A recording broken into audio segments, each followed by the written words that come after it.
And ladies and gentlemen, boys and girls, welcome to the Experience Hockey Talk, serious hockey talk for serious hockey fans, where 5 minutes before we even go on air, we already have technical difficulties as we were on Skype together and I've already lost Russell. So thank you, Skype, for dropping the call, mid-call, while we're getting ready to do the show. I don't think Skype is going to be working. So, Russell, feel free to constantly chime in the comments of today's show. Brendan, it's the morning. Give me a break. Thanks for watching also, buddy. I know your Canadians were part of that NHL 100 Classic and didn't fare so well. And has Shea Weber out of the lineup now indefinitely because they decided to be stupid and ride him when he was hurt. Also, feel free to chime in, and I'd love to hear your thoughts. But real quick, I don't have Dixon to help me out with stuff. This is horrible.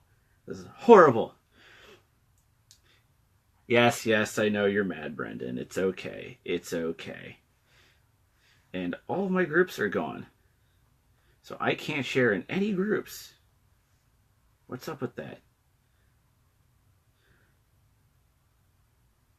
Yeah, no, Russell, you can't even try calling in because Skype will not work on my laptop unless I reboot the entire computer, but I have everything set up for all the notes and stuff like that. So, yeah, don't even try, bud. Don't even try. Unless, do I have it on my tablet? No, I don't have it on my tablet. So sorry, Russell. Just comment in just comment in the thing. Actually, let me see if I can do this. Oh, hey, Russell, guess what? Come on, do it. Do it. Do it. Come on, accept it, Russell. Come on, work. This is the start of a great show. I can't wait to debut on Twitch next week. So while we're waiting on Russell, I'm just going to gloss over the Capitals versus Vegas Golden Knights. This is obviously the very first time that the Washington Capitals took on the Golden Knights, and in Las Vegas. For the Capitals, their lineup has been pretty much consistent, where it's been Alex Ovechkin, Nicholas Backstrom, Tom Wilson, Jacob Vrana with Evgeny Kuznetsov and TJ Oshie, Andre Burakovsky with Lars Eller, Brett Connolly, Chandler Stevenson with Jay Beagle, Devontae Smith, Pelly. Oh, does this work? Yeah, look at that. Wow. Well, welcome to the show, Russell. Hey, we found a workaround. I guess, yeah, it works, so we're good. Yeah, real quick, let me just breeze through this real quick. Defense for the Caps have been Dmitry Orlov, Matt Niskanen, Brooks Orpik with John Carlson, Christian Jews with Madison Bowie, and Braden Holtby in the net. Yes, Brendan, it was a good game. Grit the teeth, because it wasn't that great of a game. All 3 goals by the Vegas Golden Knights were scored in the first period, in the first 15 minutes, the first goal being scored 2 minutes, 37 seconds in by Alex Tuch. And then their second goal is scored by Oscar Lindberg, and their third goal is scored by William Karlsson. And one of the interesting notes, as I just throw those notes in the recycling bin, is one of the interesting notes about that game was when Joe Beninati mentioned the fact that a lot of teams have been going in off of the hearsay of what's been being said about going into the atmosphere of playing in Las Vegas, and the Washington Capitals is definitely one team who got, I guess in a way, starstruck by the atmosphere that is the Vegas Golden Knights, their arena, and just the fact that they're in Vegas. Russell, what are your thoughts? And have your Rangers played the Golden Knights yet? We have. We played the Golden Knights, and actually when we played the Golden Knights, we were down, I believe it was 4-2 going into the third period in Madison Square Garden. And when the Rangers came back and beat them, it started a 6-game winning streak, and that was the start of the turnaround for the season when the New York Rangers beat them in the Garden. And just Vegas, I don't think anyone has thought Vegas was going to be this good at all. Like, people thought maybe they could hang on, but ultimately, this whole thing with Vegas has just been unbelievable. And, you know, how does an expansion team, how are they the first to 50 points already? How has this team seemingly just come out of nowhere? Basically, out of nowhere. It didn't exist a few months ago, and now they're the talk of the town. They're leading the Pacific Division, and players that originally looked like they were going to be traded at the deadline, or players that looked like they weren't going to be around. George McPhee has a lot to think about with Vegas because William Karlsson is having an incredible year. James Neal is looking like the kind of player he used to be a few years ago, scoring seemingly at will. Guys like Eric Halla, Colin Miller, uh, keep going down the line. Brandon Leipzig, Shea Theodore, people that were kind of cast-offs, and now you have all these people coming together. Cody Eakin from the Dallas Stars is another one, and now Gerard Gallant has put this like ragtag group together, and they're performing and surprising every single one of us every night because this team seemingly does not want to lose. Yeah. And, it's kind of a shell shock, but the Washington Capitals will be taking on the Vegas Golden Knights again, this time at the Capital One Arena, a.k.a. Cap Center by me. And it will be on Super Bowl Sunday. And what is a tradition for me? Why, going to the Super Bowl Sunday game, Dixon and I can confirm that we will be at the game. We will be filming content for a Patreon exclusive, which, by the way, sorry for no Patreon exclusive content for 2 weeks in a row. Last week was obviously a holiday week. This week, obviously, still considered a holiday week. So we kind of decided to, just kind of take off. Plus, with our big debut on Twitch next weekend, 2-hour special. Russell, I believe you will be a part of that if you're awake. I should be. We'll see. I should be, though. Special start time of 10 a.m. going from 10 a.m. to 12 p.m. After that, we will be back to the normal 1-hour episodes. But because it is Twitch and a major debut, we're throwing all the shebang at this as we can. We have 2 NWHL players who will be on the show, which we will be announcing later in the week. And we will also be having George Fusikas from Nova Caps. Dixon will be trying to survive the full 2 hours. And Russell will just be nodding his head going, yeah.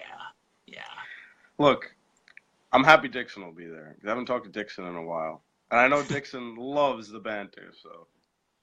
Yeah. So, but yeah, it's gonna be a good one. And, going back to Capitals talk, though, real quick.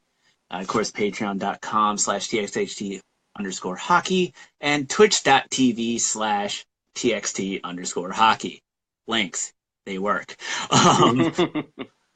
Going into the Capitals game against the New York Rangers, this was after the very long Christmas break. This game was played on December 27th. The lineup that I already read out earlier is the same with the exception of instead of Chandler Stevenson, you had Devontae Smith-Pelly in his spot with Alex Chiasson on the other side of Jay Beagle. Defense did not change. For the New York Rangers, they had Rick Nash with Mika Zibanejad and Matt Zuccarello, Michael Grabner with Kevin Hayes and JT Miller, Chris Kreider with David Desharnais and Jimmy Vesey, Paul Carey with Boo Neves and Pavel Buchnevich. Really, his name is Boo? Yep, his name's Cristoval, but he had a nickname Boo when he was younger, and it kind of stuck with him through his career, so he uses Boo now. All right. And then on defense, they have Ryan McDonough with Nick Holden and Brady Shea with Mark Stahl and Brendan Smith with Kevin Shattenkirk and Andre Pavlik in the net for the Rangers, Philip Grubauer in the net for the Washington Capitals. In the first period, nothing happened. There was nothing, no penalties, no goals. Shots were 10-8 in favor of the Rangers. Faceoffs were 10-6 in favor of the Rangers. Hits were 9-8 in favor of the Rangers, and neither team had a power play. In all honesty, and I think you would agree with this on a Rangers standpoint, this was a very sluggish first period, not just for the Capitals, but also for the New York Rangers as well. Apparently, the Harlem Globetrotters played there earlier in the day at the Madison Square Garden, so people were also complaining about how the ice was. in my opinion, the Caps for their need to do. The Caps need to take advantage of the Rangers playing sluggish as well. What were your thoughts on that first period besides the fact that it was very sluggish? Well, whenever the Rangers and Caps play, it's always a struggle because both teams seem to play each other so well. And I knew going into this game it was going to be an interesting one since it was battle of the backups and both of them kind of have something to prove because Grubauer's been having a little bit of a down year than he normally has, and Pavlik kind of has to prove something. So I knew both of them were going to try to step up as best they could. But man, once that action started to ramp up in that game, I don't think we've seen a better goaltending performance from a goalie this year than Philip Grubauer had in that game. That game, without Philip Grubauer, that game could have easily been like 5-something, 7-something. But man, he was making some absolutely incredible saves. I thought he was spectacular, and not to say Pavlik wasn't, but Grubauer was making these ridiculous saves all throughout the game. So I give a lot of credit to him, even with the end result, Grubauer was fantastic. Yeah, and yes, I agree with you 100%, Matt. Stupid Globetrotters. Going into the second period, it was all penalties all the time. At 10:11, Brendan Smith was called for cross-checking. At 12:33, Lars Eller was called for holding. And at 15:21, Rick Nash was called for interference. Guess what? No goals still. So still nothing, nothing. Shots are 21-18 in favor of the Caps. Faceoffs were 21-14 in favor of the Rangers. Hits were 14-13 in favor of the Rangers. And on the power play, the Caps are 0 for 2 and the Rangers 0 for 1. Personally, I thought this was a much better period for the Capitals. They were able to get some good looks on the power plays and have been doing a great job on their 5-on-5 play.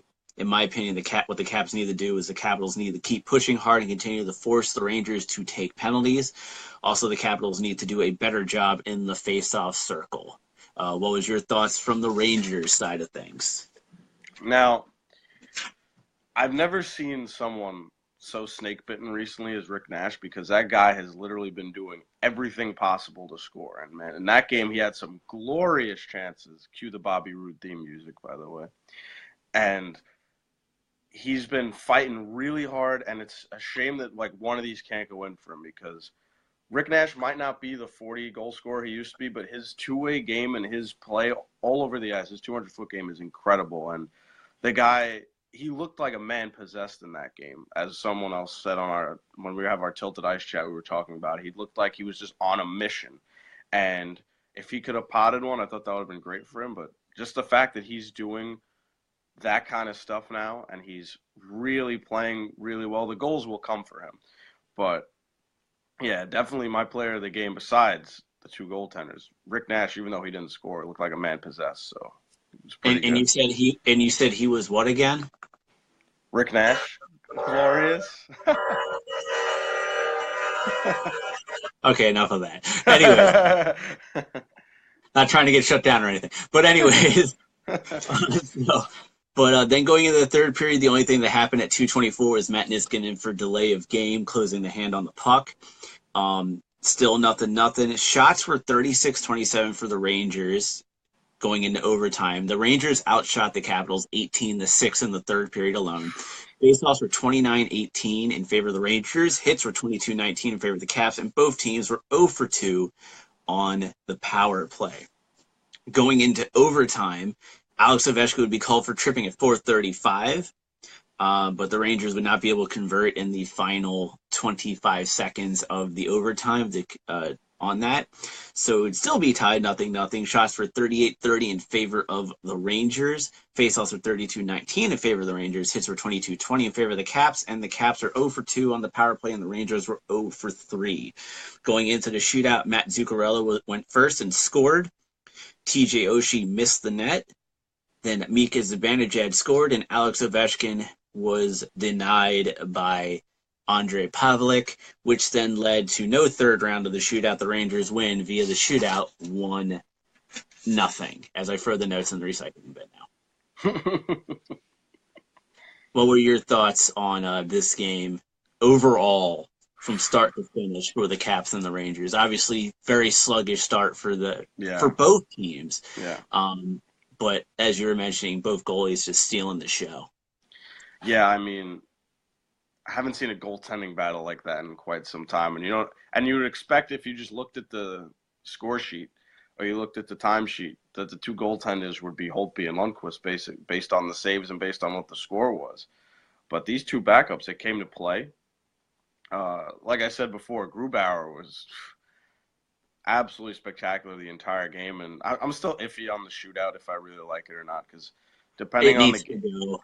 yeah, It I needs mean, to go. ultimately, I really wouldn't mind seeing it go. I just feel like a penalty shot competition to decide a game isn't the best way to go. Let's I have a would skill competition.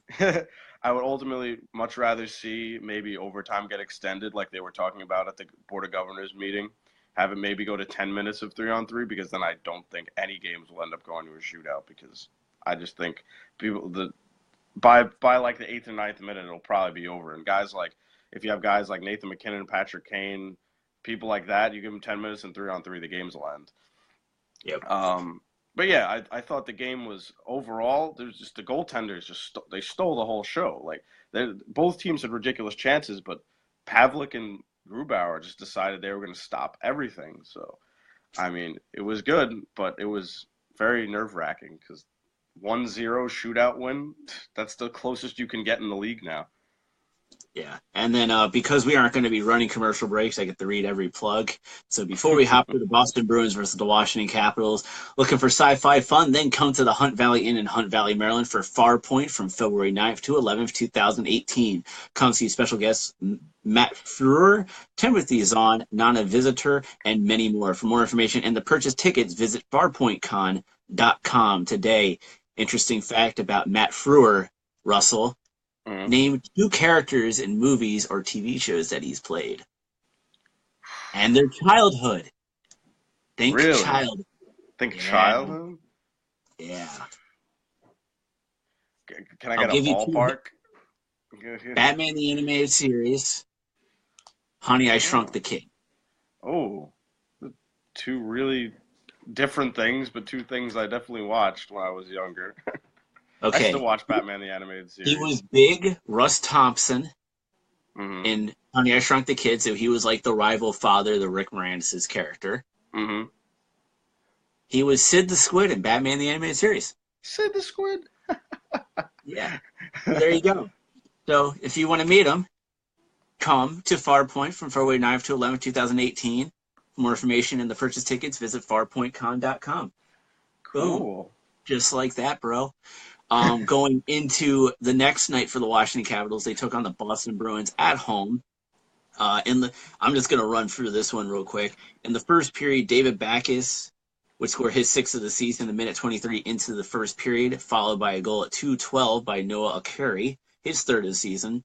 Then Brooks Orpik and Sean Curley both got 5 minutes for fighting, but Sean Curley also got an additional 2 minutes for roughing at 5:11. Christian Hughes was called for hooking at 8:54. And TJ Oshie was called for slashing at 14:41. At the end of the first period, Boston was up 2-0. Shots were 14-10 in favor of Boston. Faceoffs were 14-8 in favor of Boston. Hits were 9-2 in favor of the Caps, and the power play was 0-2 for Boston and 0-1 for the Caps. It was a horrible start by the Caps, but they started to get their game sort of going. The Capitals need to start the second period much better than how they started the first. In the second period, Brett Conley would be called for tripping at 6:43. Then at 12:31, Lars Eller would end the scoreless drought for the Washington Capitals at 12:31 with his 5th of the season, assisted by Tom Wilson. Oh my, always Tom Wilson. Tom Wilson's got to get in there somewhere. Oh yeah, baby. Torrey Krug would be called for slashing at 12:54, which on that power play at 14:07, Alex Ovechkin would score his 24th of the season from John Carlson and Evgeny Kuznetsov. And Sean Corley would be called for holding at 17:03. At the end of the second period, it'd be 2-2 between the two teams. Shots were 21-20 in favor of Boston. Faceoffs were 28-18 in favor of Boston. Hits were 19-10 in favor of the Caps. And on the power play, Boston was 0-3 and the Caps were 1-3.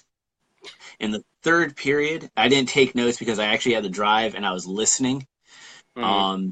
Thank you, Matt, for checking out the show. Definitely, it's on here. It's on. We repost on Patreon, so never worry, man. And the next week we're on Twitch. I didn't write notes because I actually had to go pick somebody up, so I was listening to the game on the radio. So I heard both goals, but I never saw both goals. So I can't put notes on something that I can't see. Hearing and seeing are two different things. People need to understand that, which is something that I want to talk about. And actually, because we didn't do a show last week, I might be okay with going over slightly this week, just by a little bit, to make up for that. Um, in the third period, TJ Oshie would be called for high sticking at 5:04. Then at 7:19, David Backes would score his second of the game and seventh of the season at 7:19. Devontae Smith-Pelly would be called for holding at 8:22. Then at 11:22, what many thought was going to be Tom Wilson's sixth goal of the season ended up being Brett Connolly's eighth goal of the season from Lars Eller and Madison Bowie. And then the Boston bench, served by Anders Bjork, would be called for delay of game because of a failed coach's challenge on the Brett Connolly goal at 11:22 as well. At the end of the third period, it'd still be tied 3-3. Shots at 32-31 in favor of the Caps. Face-offs were 36-26 in favor of the Bruins. Hits were 37-14 in favor of the Caps, which is kind of interesting to see it in that perspective, being how Boston has always been a more physical team. On the power play, Boston was 0 for 5 and the Caps were 1 for 4. Nothing happened in overtime. We'll skip those stats because they're really irrelevant. Going into the shootout, just chuck it. Going into the shootout, TJ Oshie went first, which was a miss. Then Brad Marchand went, which was a miss. Then Evgeny Kuznetsov went, followed by David Pastrnak. Both of those guys missed. Then Alex Ovechkin would score, and then Riley Nash would miss, to give the Capitals a shootout victory over the Boston Bruins 4-3, end their 3-game losing skid, and also give them also end that massive scoreless drought that they had, which was over 170 minutes. Just like the Sabres earlier in the season. The Sabres had a drought that was, I think, 200-something minutes. It was something ridiculous like that. I mean, how do you not score for basically 3 games? Like, crazy stuff. But the Sabres have been an enigma this year. Yeah. Well, real quick before we hop into National Women's Hockey League news and notes, which would work if the actual thing was on the top of the page and not the bottom. Ladies and gentlemen, Washington, D.C.'s Comic-Con is back. Awesome Con is returning to the Walter E. Washington Convention Center in Washington, D.C. from March 30th to April 1st, 2018. Come see the cast of Guardians of the Galaxy, including D.C.'s own Dave Bautista, including many more special guests. For more information and the purchase tickets, visit awesome-con.com today. I mean, I might be there, so that's reason enough to go. I mean, yeah. I mean, I might be on some wrestling panel with some guys that I'm friends with. Maybe Shocked Undertaker guy will be there. Really? Yeah, he lives locally around here. Oh, that's awesome. Look at that. Yeah, I'm friends with him. I'll have to talk to you about that off air. But so going to National Women's Hockey League news and notes, going back to a previous week, the 18th of December, it was announced that the Connecticut Whale is to face the South Korean national team at Yale University on December 30th today. The National Women's Hockey League that day was proud to announce that it is hosting a special exhibition game during the holiday week between the Connecticut Whale and the South Korean national team. The game will be held on Saturday, December 30th at 2 p.m. at legendary Ingalls Rink on the campus of Yale University. As a holiday gift to all women's hockey fans for their support over the last year, the NWHL is offering complimentary admission for all to this special international event. So free game to everybody. Free game. The game will be one of 3 Olympic tune-ups for national teams that the NWHL is playing in the coming weeks.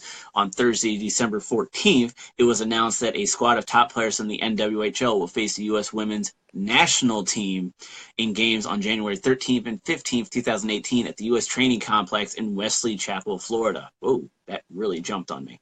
The next announcement is that Terry and Kim Pegula have purchased the Buffalo Beauts, and that happened on the 21st of December. Terry and Kim Pegula announced that they have acquired the Buffalo Beauts of the National Women's Hockey League, furthering their commitment to advancing the game of hockey on all levels since purchasing the Sabres in 2011 and opening Harbor Center in 2014.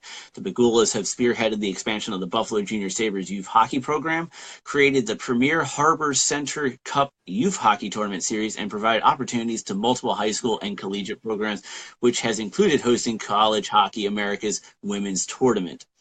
Key points on the background of this for the NWHL is this is the first time in history that owners of an NHL team have purchased a team in a professional women's hockey league.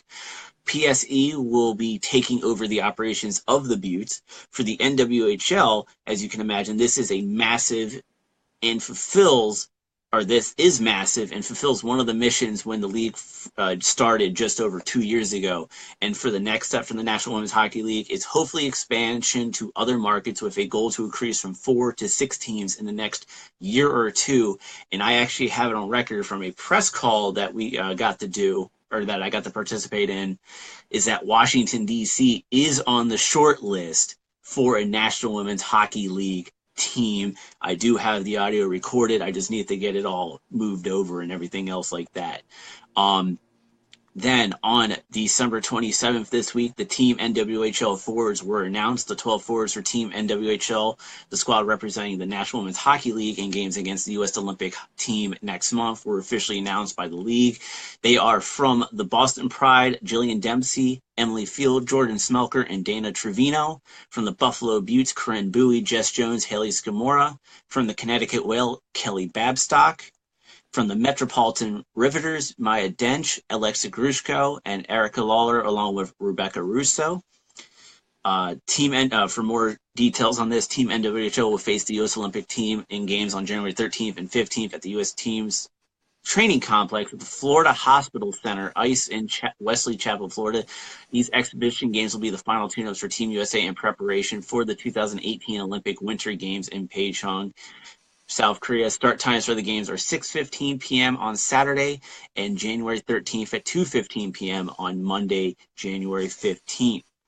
Team NWHL General Manager Haley Moore, who is also the Deputy Commissioner to the National Women's Hockey League, selected the team in consultation with the coaches of all 4 NWHL clubs. The team will be led by Riveters head coach Chad Wiseman, with assistance from Boston coaches Thomas Polk and Lindsey Berman.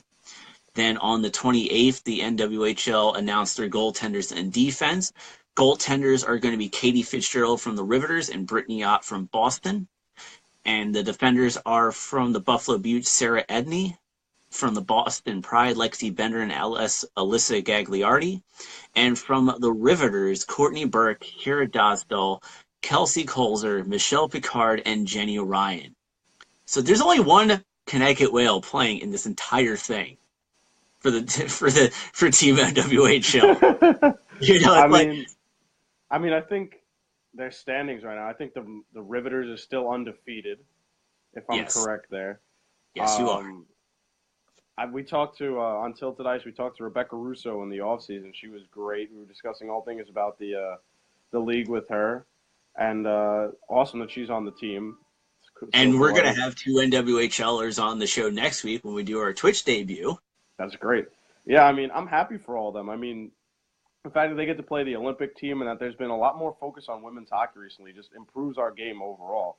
More exposure is great, and the fact that the Pegula is now on the Beauts is really, really great because he owns the Bills, the Sabres, and the Beauts now. That family they have almost every Buffalo sports team is under their thumb now, and it can only get better with powerful ownership behind them. And if they do go through with expansion, that'll just be even better for the league. And DC, that would be really cool. Do they have a name in mind yet or anything like that? Or just are they on a short list, like you said?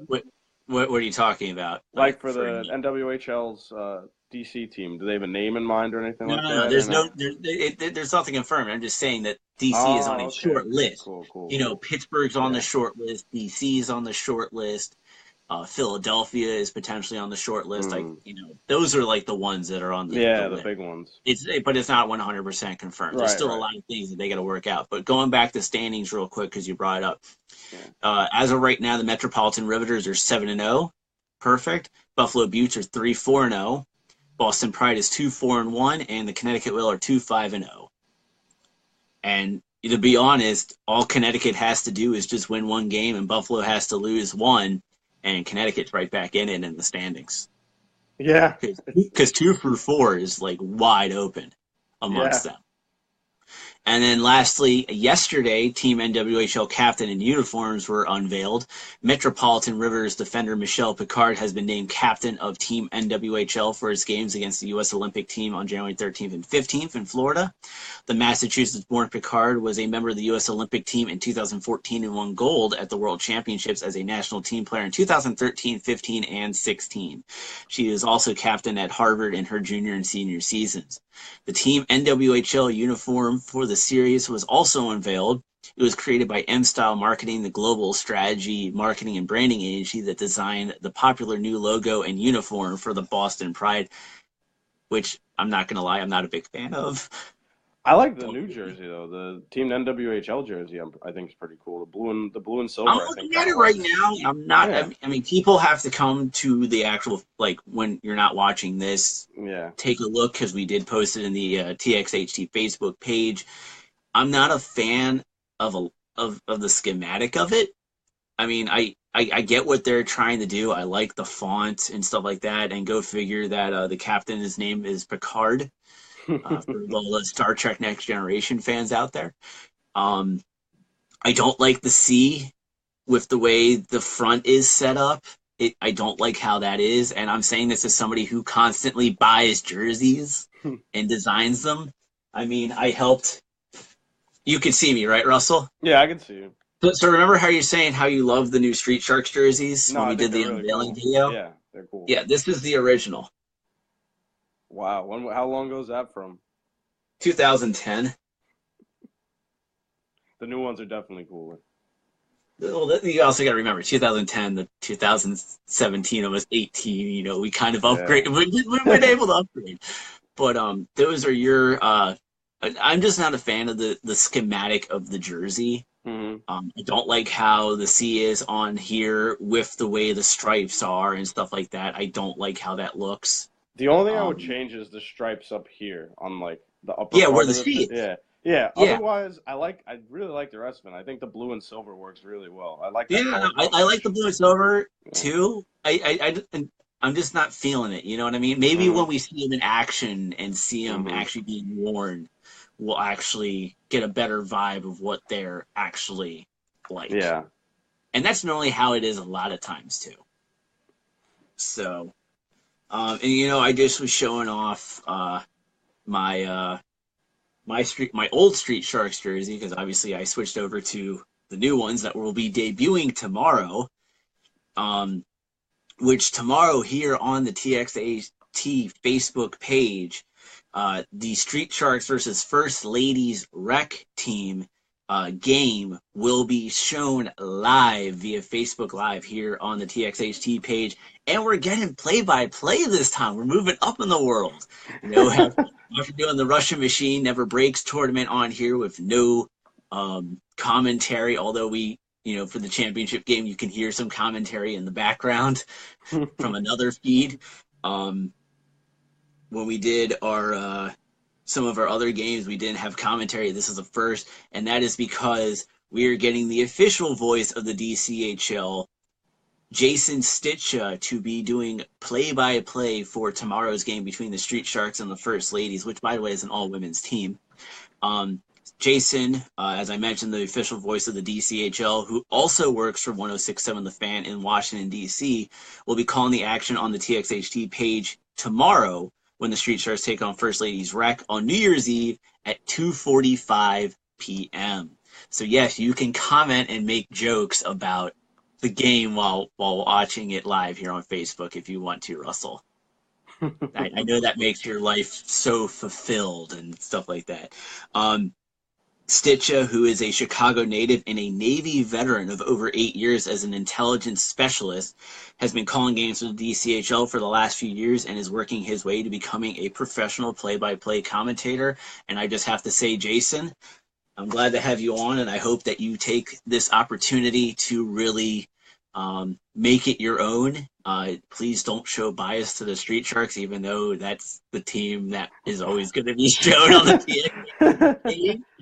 But no, I think Jason does a good job with all the games. If you actually go to the DCHL YouTube page and watch a lot of the past games, more so from like I believe 2013 up to now, you you can get a feeling of how good he or how he was in the beginning to how much better he is now. So definitely excited for that. Jason, thank you so much. It'll be the best Snickers bars I've ever paid somebody to do this. And yeah, so I guess we got to go to NHL news and notes, which I've been dying to play this for a long time. So guess what, Russell? Guess what time it is? What time is it? It's time for news and notes.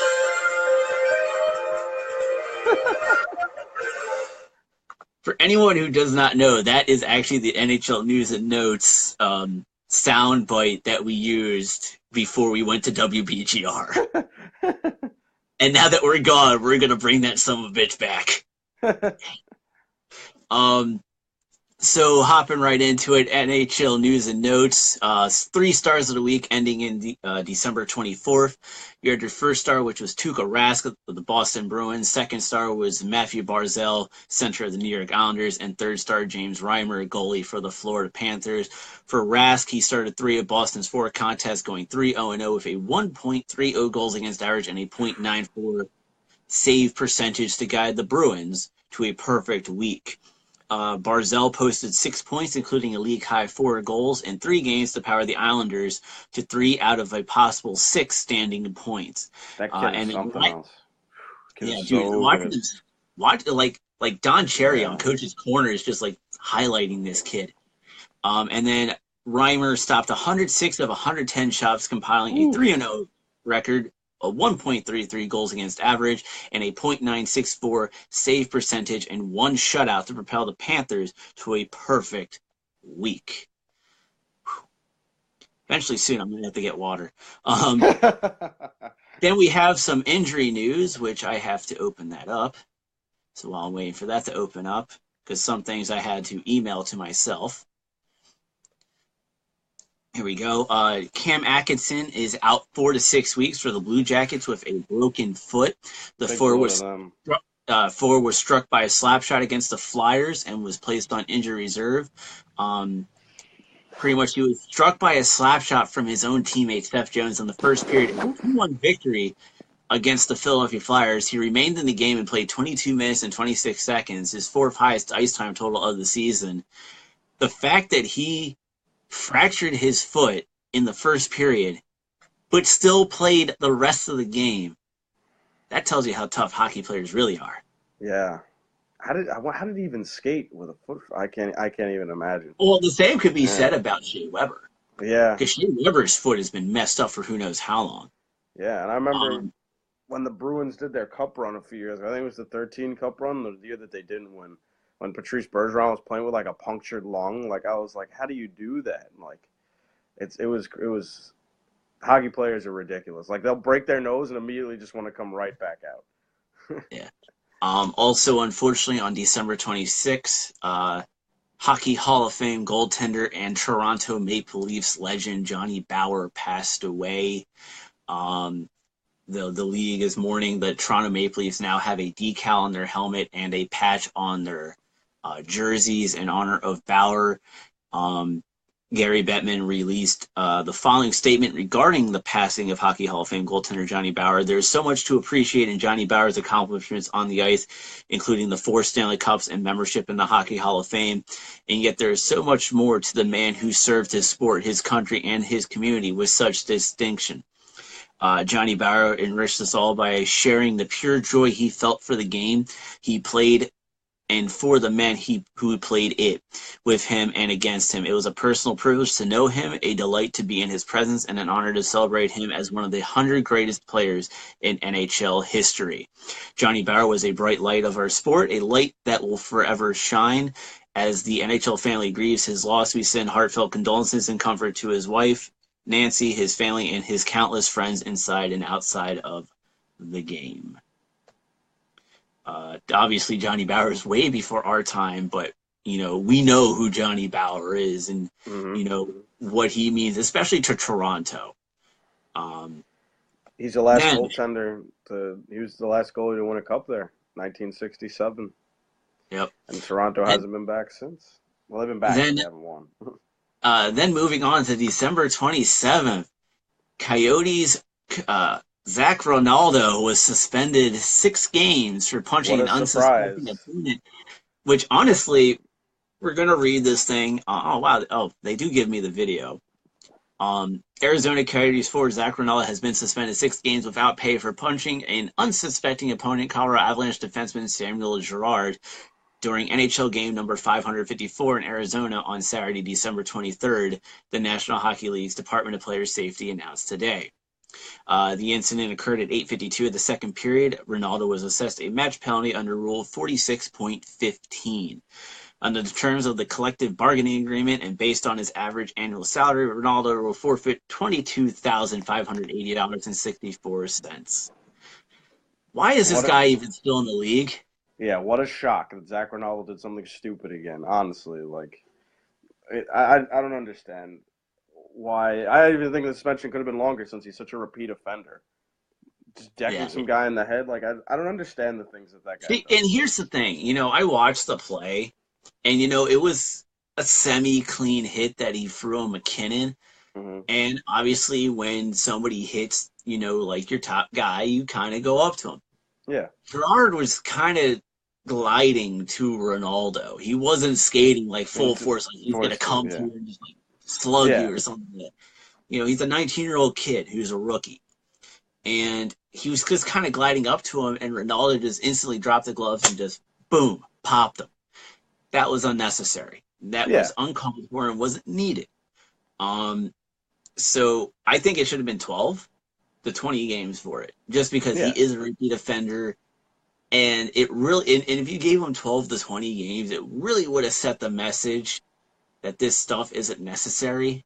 Yeah. And it would also make it easier. I mean, look what the NHL did to Rafi Torres. They gave him a half-season What was it? Yeah, suspension, 41 games, right? I remember that a 41 few game years ago. suspension, and then he was just sent down to the minors where he barely played, and then he just retired because he realized that like I can't hang in this NHL anymore. Yeah, It's the same there's thing no with place Zach for him. Ronaldo. Why is Yeah. Zach Ronaldo still there?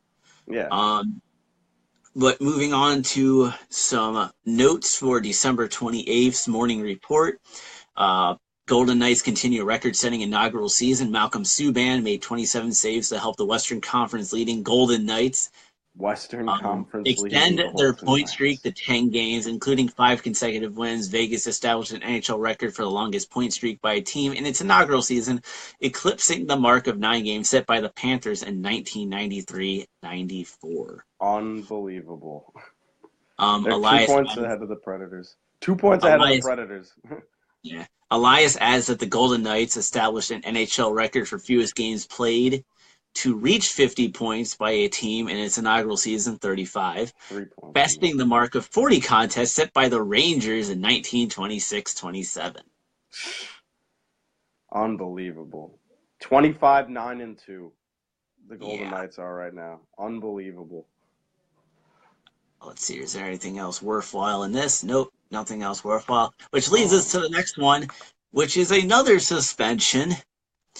Ottawa Senators defenseman Frederick Claesson has been suspended for 2 games without pay for an illegal check to the head of Boston Bruins forward Noel Acciari during NHL game number 558 in Boston on Wednesday, December 27th, the National Hockey League's Department of Player Safety announced. The incident occurred at 15:01 of the first period.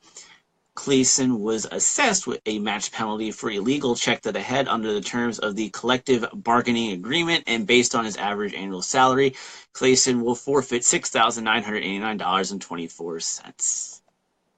I didn't see the play, so I don't know much about it, so I'm going to keep my mouth shut. And then for the morning skate report on December 29th, hey, guess what?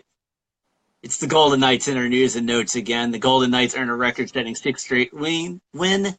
The the Los Angeles Kings tied a game with 4:33 remaining in regulation, but David Perron scored at 3:30 of overtime to help the Western Conference leading Golden Knights extend their win and point streaks to 6 and 11 games.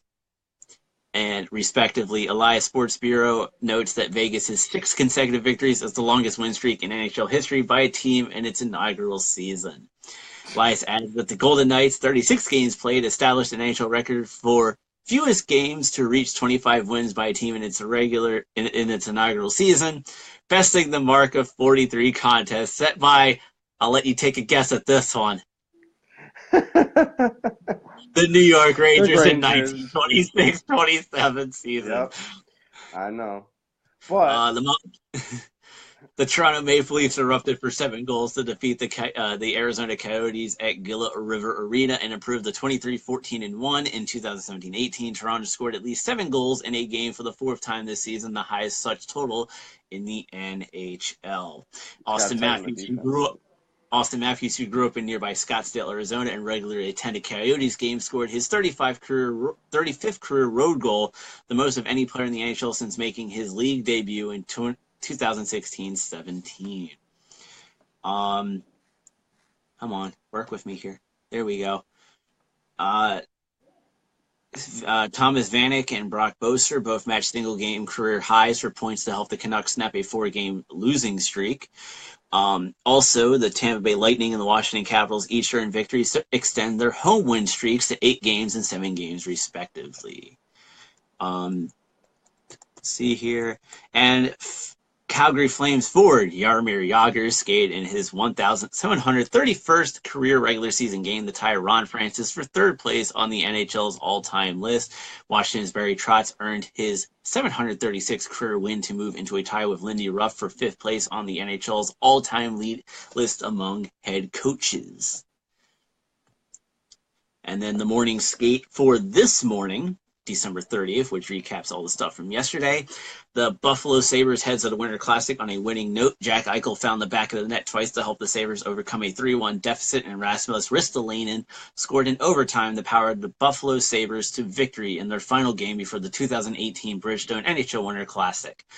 The Sabres will face the Rangers, who lost in a shootout on Friday and own a 4-1-2 record in their last 7 contests, outdoors at Citi Field in New York on New Year's Day, 1 p.m. on NBC. Eichel has collected 7 goals and 4 assists and 11 points in his last 6 outings, including an active 4-game point streak. He leads the all Buffalo Skaters with 15 goals, 20 assists, 35 points overall this season. Let's see here. The 2018, that's just notes for me. I'll take care of that later. Jeff Glass made 42 saves to earn a win in his NHL debut, and Patrick Kane scored 50 seconds into overtime to power the Chicago Blackhawks to victory. Per Elias Sports Bureau, Glass, who's 32 years and 40 days old, became the 2nd oldest goaltender in the NHL's expansion era since 1967-68 to earn a win in his NHL debut behind Rob Zepp, who is 34 years and 106 days old, on December 21st, 2014 at Winnipeg, which was a 4-3 overtime win against Philadelphia. Any news and notes? Flames forward Jaromir Jagr skated in his 1,732nd career regular season game to pass Ron Francis for sole possession of 3rd place on the NHL's all-time list. And that's it for that. And all right, we have 13 minutes real quick, which is good for me to do a quick commercial break, which is just me reading more paper. Looking for the latest hockey cards that have come out, or looking for some hockey statues or pop vinyls, then no worries. My friend Donald of Just Hockey Cards has all of your needs. This weekend, right now, starting yesterday, December 29th to December 30th, he is at the Laurel Garden Ice House in Laurel, Maryland for the Crabtown Hockey Tournament. And then January 12th through 15th, he'll be back at the Laurel Garden Ice House in Laurel, Maryland for the Big Bear Hockey Tournament. For more information on deals and what Donald can do to help you, just like what he does for me in building my collection, email him today at blake4av@aol.com. That's Blake, 4av@aol.com today. He also does baseball. He can help you with football needs as well. For those who want that Eli Manning dropping the football card, he could probably help you out with that as well, Russell. You're just like, Oh shut up, God, the Giants this year. That's But good news sorry, I is, had to take my cheap pop just because I don't like the NFL. So anytime I could take a cheap pop, I'm going to take it. We're talking about cheap pops. cheap pop. So you got to mention Nick Foley on your cheap pop. You know, as I take off my glasses to rub my eyes real quick, because it's about to get serious, son. Now, I am 100% cool with watching women's hockey in the Olympics. 100% cool with it. As much as it kind of hurts the NWHL because they don't have those players in their Mm-hmm. in the league right now, that stinks. Could they potentially get them once the Olympics is over? Maybe. We'll see. But the women's game in the Olympics is 1,000 times better than the men's game in the Olympics for one reason, and one reason only. It doesn't feature people who are paid millions to play. Mm-hmm. It doesn't. And yesterday was the big World Junior Championship round robin game. Everyone needs to know it's a round robin game that was played outdoors in Buffalo, New York, between Team USA and Team Canada. And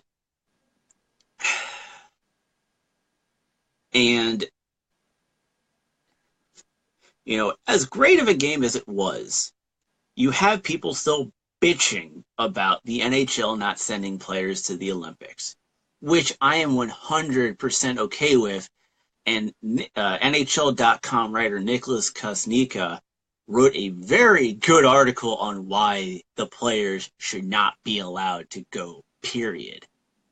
And it hits every point on the nail. Because guess what? The NHL sending players to the Olympics doesn't help grow the game Why do at you all. say that? Why do you say that? Well, number one, the NHL doesn't get the rights to the footage of any of the Olympic Games. It's true. NBC owns the footage, not the NHL. But an interesting thing is that, yes, the NHL has that TV contract with NBC. But even then, NBC still won't let the NHL use it. So how is the NHL legitimately, how is the NHL supposed to be able to grow the game internationally when they're not even allowed the rights to show the Olympic footage? Explain that one to me. You can't. That's why the World Cup of Hockey is important, because the NHL can showcase that footage. They can showcase the players playing in an international format tournament. That's how you grow the game. You grow the game by sending your teams out to Sweden. You grow the game by sending your teams out to China, like sending them out to South Korea. Well, South Korea, not really, but China more. Yeah. You know, you send them out there, and you send your teams, because then you can do, for publicity, the showcase, highlight your NHL teams playing in Sweden. You can showcase and highlight your NHL teams playing in China, which, by the way, rumor is that the Washington Capitals might be going to China next year, and that China games were really successful this year too. and that the Edmonton Oilers could be going to Germany, Ooh. and that the New Jersey Devils could be going to Switzerland next season. I mean, it makes sense. Because Leon Draisaitl of the Edmonton yeah. Oilers is from Germany. Germany.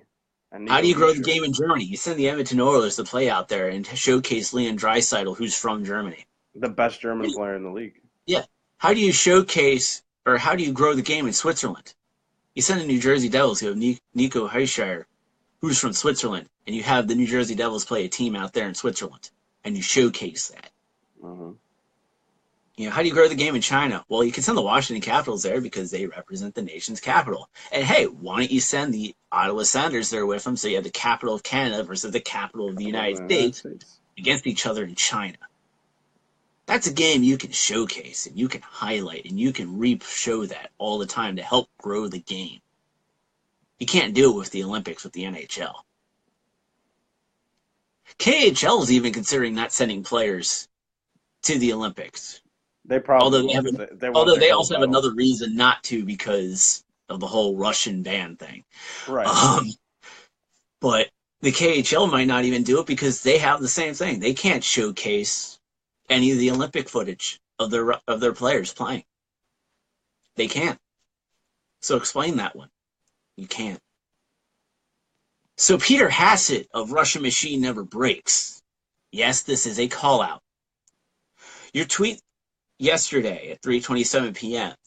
The World Junior Championship is awesome. Looking back on past years, you're like, whoa, these were the world's best young players, and they pretty much all became superstars. They should be there should be some kind of global tournament for the players who are already superstars though. Think about it. Yes, we get it. You're one of the bandwagon people who loves analytics. Yes, you're an analytical guy and you're an idiot for it too. Hey, you and I are actual hockey players. Right. This guy isn't. And I'm being dead serious about this. If you don't know how to play the game and all you do is work off analytics, your say is nothing to me. My You thing with play, analytics I is. play.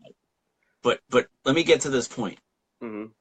His argument is about the Olympics and sending the NHL players to the Olympics. Mm-hmm. I also have one other question for you, Peter. Answer this, hot shot. What's it like shutting down a league for a month and allowing the NBA to take advantage of that? This is the only league that shuts down for something stupid like the Olympics. Guess what? When the Olympics are going on, the National Women's Hockey League is still going to be going on. And they might get their Olympic players back after it's done. They'll survive. The NHL needs to learn how to play without the Olympics again like they did before 1998. And 1998 was a disaster. And guess what? It didn't work. 2002 was in Salt Lake City. And the only reason it generated any interest was because all the interest was here in the United States and in Canada because the championship game was between Canada and the United States. 2006, I don't remember. 2006 was Italy. Torino, yeah. Torino. Yeah, guess what? Didn't bring any attention at all. Was a failure for the NHL as well. And then in 2010, you're in Vancouver, where the championship game was once again Canada versus the United States. And all the interest was in Canada and the United States. That is also a failure. And then in 2014, you had Sochi. What a train wreck that was, because guess what? Once again, around the world, no interest at all, except for Canada. How is that growing the game, Peter? How is that growing the game? The answer is it doesn't. When all your interest is in the United States and Canada when it comes to those Olympic Games, you ain't growing the game, son. You want to grow internationally, you got to send the NHL teams themselves out there.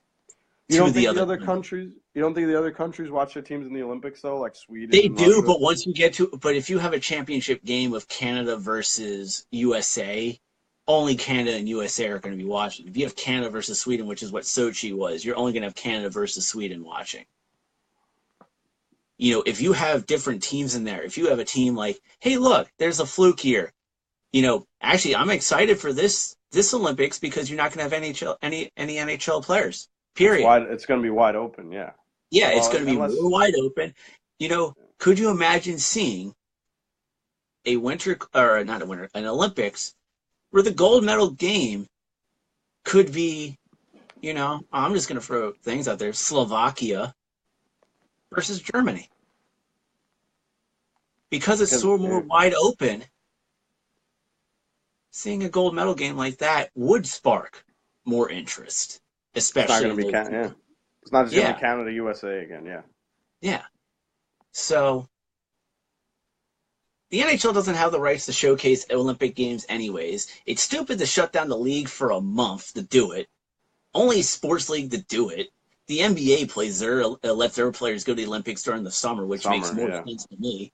The NFL is not a real sport, which is why it'll never be in the Olympics.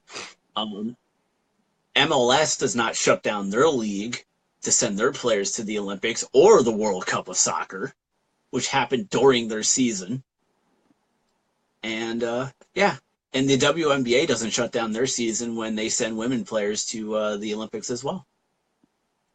So why should we be the only league that shuts down for this thing? Losing millions of dollars, having arenas idle. Oh, and by the way, when teams know that they're going into the Olympic break, they actually stop trying. And then when they come back, it takes forever to get things back around. Oh, and why don't you ask why don't you ask John Tavares about 2014 too? I'm pretty sure the Islanders have an argument about that as well. Mm-hmm. Because the Islanders were supposed to make the playoffs that year, and then John Tavares blew out his knee in the Olympics, and the Islanders were screwed. But Russell, we'll save our analytics talk later. Yeah. Because we're at 11:59. But let me just put it like this. There's a reason why I only bring up 4 things of stats. Mm-hmm. Shots, hits, face-offs, and power play. Those are the only team stats I care about. The only stats I care about for forwards and defensemen: goals, assists, points, penalty minutes, and sometimes plus minus. Some defensemen I care more about plus minus than I do about certain other things, but it depends on the situations and stuff Yeah. like that. I do think they have a place, but we'll get into it another time. But you can't Do just they have? rely solely on analytics. You have to. It's a mix of You want to know analytics something and. really funny? If you Uh, ask any NHL player what their Corsi number is, 100% will say I don't know because I don't care. No, really. There was an article about it. NHL players don't care about their Corsi because it means absolutely nothing to the actual game. And that's a fact. So, yeah. Oh, and by the way, Peter Hassett of Russian Machine Never Breaks is still the guy who's complaining that the goal that I scored to beat Team Russian Machine Never Breaks in their tournament should never have been a goal. Why did you bump the goalie? What did you do? No, I tucked it in. Oh, okay, that's fine. Yeah, but according to him, I didn't score it. So Oh. it's still nothing in the tournament. So in the championship game, we should still technically be playing until we actually get a winner. But you're just mad that a radio show that gets no publicity at all beat you. So with that, Russell, plug yourself, plug your boys. Right, so Tilted Ice Podcast. We took a little bit of a break. We took a holiday break, but we're coming back. We have a few really special guests lined up that we're trying to get the interview scheduled. One of them is New York sports radio host Don LaGreca, who will hopefully be on soon. We were trying to get him scheduled. And another one, which I'm excited to announce, is Mr. Ryan Kennedy of the Hockey News, and he is there. He's on their podcast every week, and he is their big prospect guy. So those two will be on in the coming weeks, hopefully, once we get them scheduled in. We've had some good conversations with them. And you can always follow me at Russell Hartman1 on Twitter. Always posting hockey stuff, promoting our Tilted Ice account. And Tilted Ice, you can follow us at The Tilted Ice. We host 3 podcasts. Tilted Ice North of Penn, which is a New York Rangers exclusive podcast. Tilted Ice Center Ice, which is our big interview podcast. We usually talk to people for about an hour, get their perspective on the game. We've had people like Jim Cerny on. We've had people like Craig Custance on. So we've had a pretty good time with it so far. And our third one is Tilted Ice Around the League, which is we talk about every team that's basically not the New York Rangers. So follow us at the Tilted Ice for all that news. And our main website is Forever Blueshirts, which is where we post all our articles. We have a lot. That's our account with our most followers, so you can interact with us on there as well. So there's a lot of places to reach us at. All right, and of course, ladies and gentlemen, tomorrow here on the TXHT Facebook page, it'll be the Street Sharks versus the First Ladies Rec, which will feature Jason Stitcha on play-by-play. Jason will be doing a great job, so tune into that at 2:45 p.m. Also, later today at 2 p.m., it will be the Connecticut Whale versus the South Korean national team. That game, of course, is free for all those that want to go to the game. I know Russell's going to be hustling to get to that one. Okay, maybe not, but no, if I can catch it, I'm going to. That does sound really interesting. Yeah. I didn't know they were doing that. So, and I'm very saddened that Shaggy has not been able to comment because I know he'd be going go whale all the way. And then, of course, ladies and gentlemen, don't forget you can support the show on Patreon at patreon.com/TXHT_hockey. Join the TXHT community where you can you can be part of the community, get exclusive content. If we can actually reach some of our goals, start getting T-shirts, hats, and all that other cool stuff that I have planned. But we need to hit goals to make that happen. But that's patreon.com/TXHT_hockey.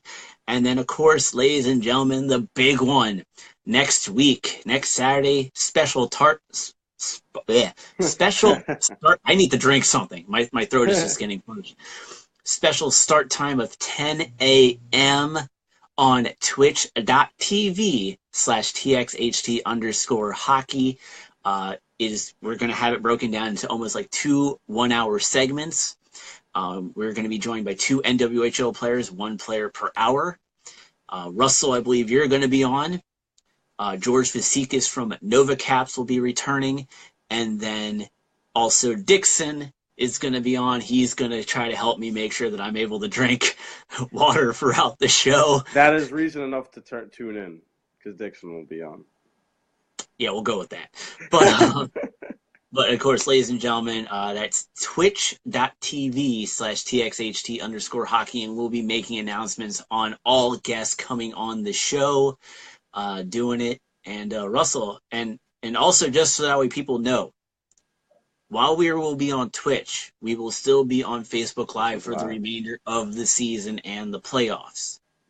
The reason for that is because we know that in the starting of being on Twitch, it's going to take some time to build the base up and to start moving you guys over to there. You can still chat with us on Twitch. You can still be interactive with us. It's just that is the route we're going to be going forward because it'll help me with other things because now I have to download this off of the web, post it up in the YouTube, put it up on the Patreon page. All I have to do is just hit a button and say export. And then it's go. Yeah. So with that, Russell, good job today. Thank you. You too. It's always a pleasure. When am I coming on Tilted Ice? Would you like to be on soon? You guys have been saying that for a while now. I know. We got to get you on. We have to. We gotta do a big spectacular when you get on since we've been on your show. And Mike and Cappy wants to come on here too, so we can arrange that. I mean, I am moving the Twitch, and I still need to do some Patreon exclusives. I owe people Patreon exclusives. Yeah, tweet at him. Oh, by the way, Ted Starkey will finally be on. Ted Starkey will finally be on. So with that, ladies and gentlemen, this has been the Experience Hockey Talk. And until next time, don't you dare, Russell. We will see you on the ice.